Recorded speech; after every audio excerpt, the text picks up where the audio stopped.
I believe Senator Robin Hood Padilla would like to also make a quick manifestation, Mr. President. Senator Padilla is recognized. Maraming salamat po, Ginoong Pangulo at sa ating pinunong mayorya. Ginoong Tagapangulo, mga kasamahan, nais ko lamang pong magpahayag ng saloobin hinggil po sa ilang mga pahayag sa pagdinig ng Blue Ribbon Committee kaninang umaga. Nalubhang nakakabahala po. Na tila nagpaparating na maari nating isang tabi ang umiiral na batas upang magbigay daan sa ikasisiya ng taong bayan.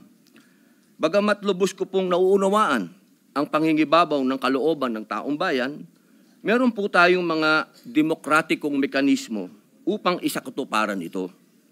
Isipin natin ang posibleng maging epekto nito sa ating mga komunidad, lalo na po sa mga lugar na matagal na pong pinagsisikapan itaguyod ang kapayapaan at kaayusan. Halimbawa na lang po sa Mindanao, patuloy po tayo na nagpapaalala sa ating mga kababayan doon na sumunod sa batas, na ang batas ay para sa lahat. Ang batas ay hindi hadlang sa kalayaan. Ito ang saligan ng isang sibilisado at maayos na lipunan. Ito ang nagbibigay sa atin ng proteksyon, nagtatakda ng ating mga karapatan, at ang nagpapanatili ng kapayapaan.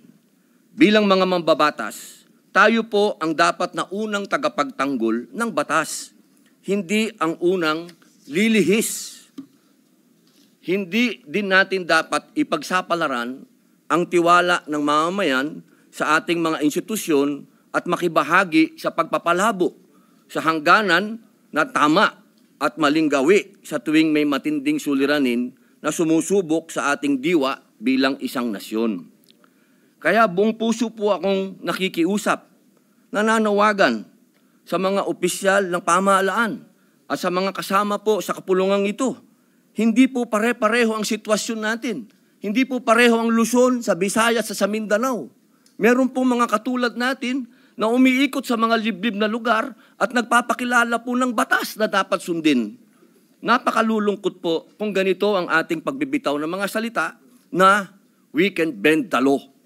Ipakita po natin na ang kalooban ng taong bayan ay maaaring maisakatuparan ng alinsunod sa balangkas na makaturungang pag-iiral ng batas.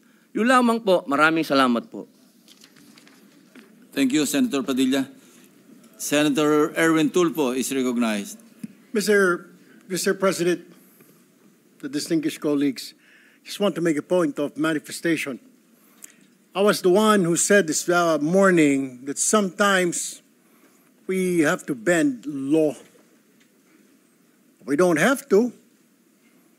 The point is, there's a Latin word that says, vox populi, vox Dei. The voice of the people is the voice of God. Now let me ask you, Mr. President, is our law higher than the voice of God? Is our law higher than the voice of the people? Mr. President, the law is supposed to protect the people. What we are asking, Mr. President, is the return of the value of good faith. I understand, Mr. President, what the gentleman from Pampanga this morning was saying, that it is not a requisite to return the money na kinuha po ng mga kontraktor, ng mga kumita po sa flood control project, Mr. President. Tama po yun, hindi po. At meron pong prosesong sinusunod tayo na kailangan sundin. Pag gumulong na yung batas, hayaan ang korte ang magsabi, Mr. President, tens of thousands of people went out last Sunday. Narinig ko po, hindi ko po alam kung yung makasama natin narinig. Narinig ko po yung sigaw ng taong bayan. Ibalik ang pera namin. Malinaw po.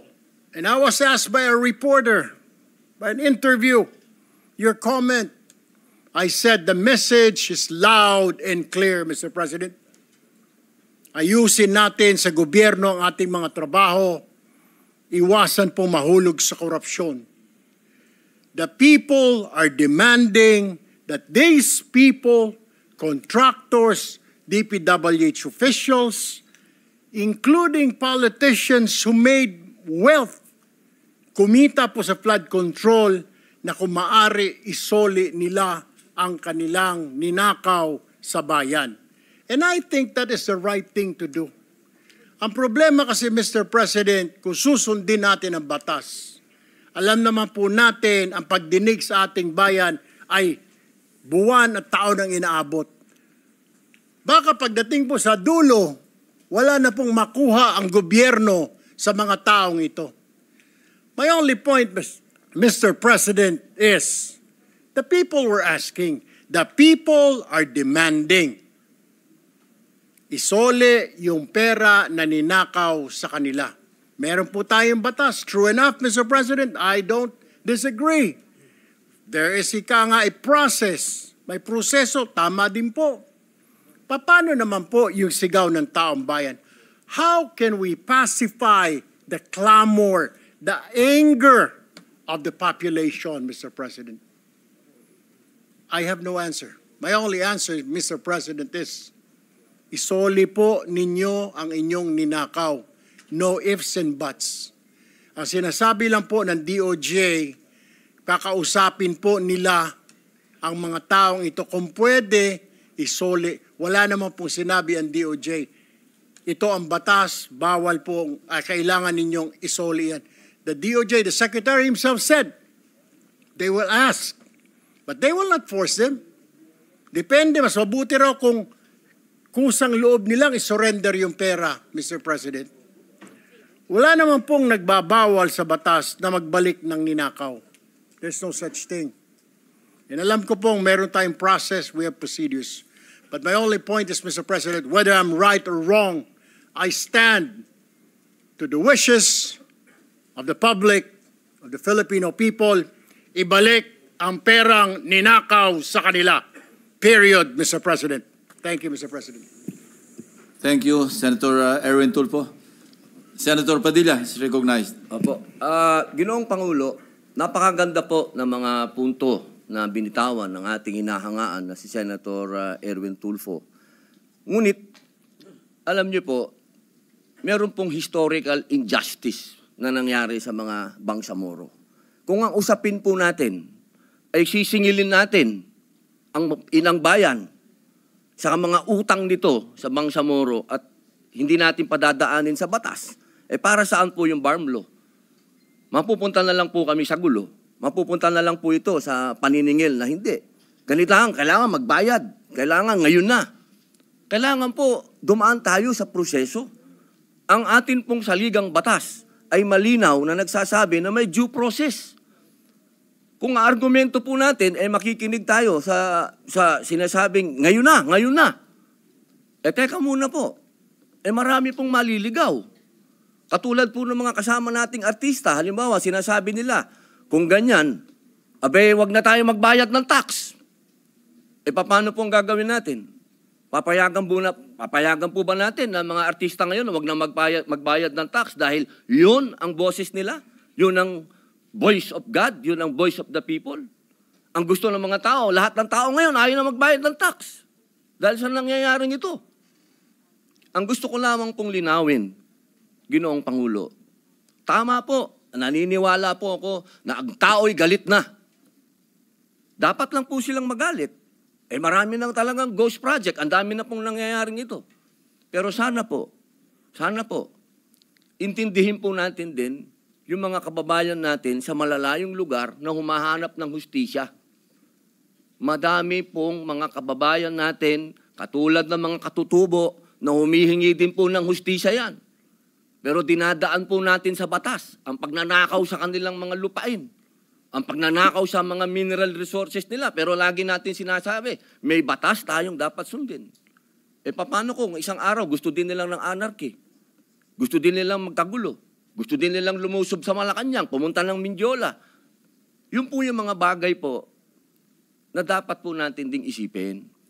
Ako po'y hindi kontra kahit kanino dito. Ako po'y number 1 supporter ng lahat nandito. Pero pagdating po sa usapin, na tayo'y magkakaroon na naman ng pag-aaklas.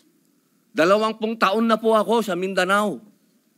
Alam po yan ng kapatid ko na si Senator Mig Subiri na umiikot dyan sa mga liblib na lugar para kumbinsin ng mga taong sumunod tayo sa batas.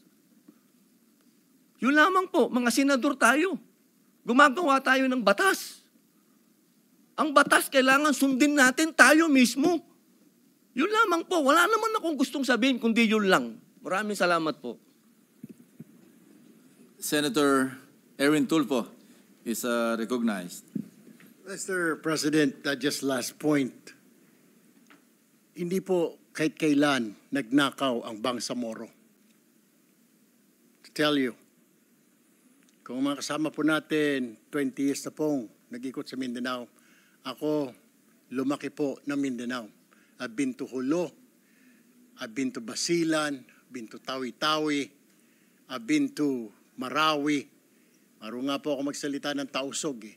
But anyway, ang sinasabi ko lamang po, wala pong ninakaw, kaya iba po yun eh. Parang you're comparing apples to oranges.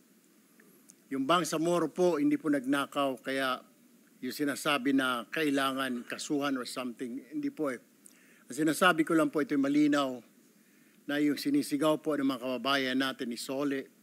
And that's my own opinion, Mr. President. We have to return it. Kusa po, kung gusto po, kung sincero silang maging state witness, gusto po nilang mapasok sa Department of Justice, then siguro po, in good faith, Mr. President, isoli po nila yung mga nakuha po nila. That is all, Mr. President. I have no further statements. Thank you, Mr. President. Thank you, Senator Erwin Tulfo.